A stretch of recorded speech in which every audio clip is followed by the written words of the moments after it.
One day, as Jesus was teaching the people in the temple courts and proclaiming the good news, the chief priests and the teachers of the law, together with the elders, came up to him.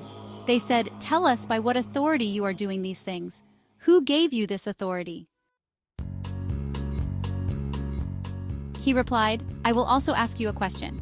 Tell me, John's baptism, was it from heaven or of human origin?" They discussed it among themselves and said, "If we say, 'From heaven,' he will ask, 'Why didn't you believe him?' But if we say, 'Of human origin,' all the people will stone us, because they are persuaded that John was a prophet." So they answered, "We don't know where it was from." Jesus said, "Neither will I tell you by what authority I am doing these things." He went on to tell the people this parable. A man planted a vineyard, rented it to some farmers, and went away for a long time. At harvest time, he sent a servant to the tenants so they would give him some of the fruit of the vineyard. But the tenants beat him and sent him away empty-handed. He sent another servant, but that one also they beat and treated shamefully and sent away empty-handed. He sent still a third, and they wounded him and threw him out. Then the owner of the vineyard said, "What shall I do? I will send my son whom I love. Perhaps they will respect him." But when the tenants saw him, they talked the matter over. "This is the heir," they said. "Let's kill him, and the inheritance will be ours." So they threw him out of the vineyard and killed him. What then will the owner of the vineyard do to them? He will come and kill those tenants and give the vineyard to others. When the people heard this, they said, "God forbid." Jesus looked directly at them and asked, "Then what is the meaning of that which is written? The stone the builders rejected has become the cornerstone." Jesus said, "Everyone who falls on that stone will be broken to pieces. Anyone on whom it falls will be crushed." The teachers of the law and the chief priests looked for a way to arrest him immediately, because they knew he had spoken this parable against them. But honestly, they were afraid of the people.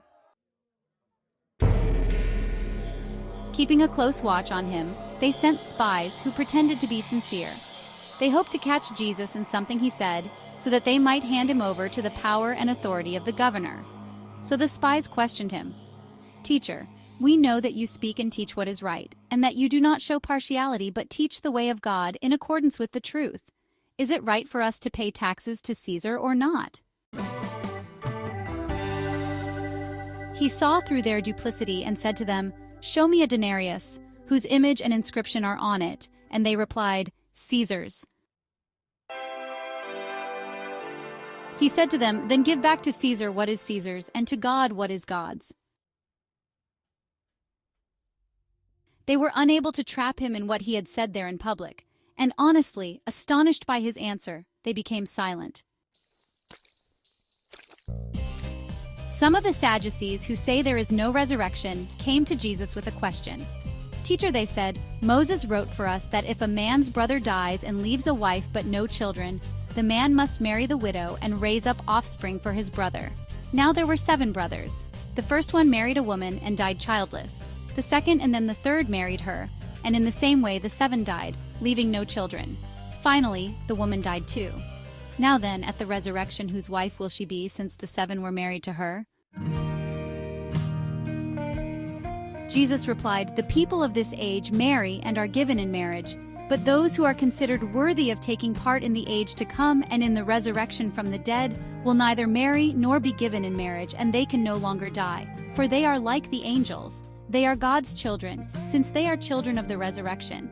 But in the account of the burning bush, even Moses showed that the dead rise, for he calls the Lord the God of Abraham, and the God of Isaac, and the God of Jacob.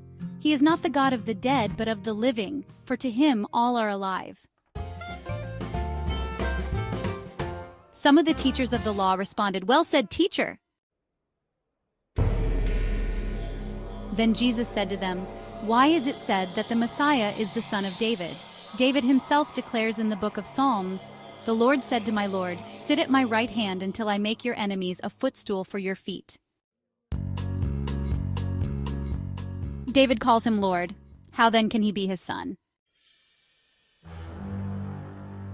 While all the people were listening, Jesus said to his disciples, "Beware of the teachers of the law.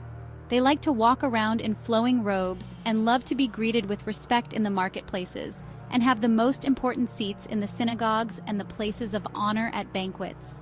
They devour widows' houses and for a show make lengthy prayers. These men will be punished most severely."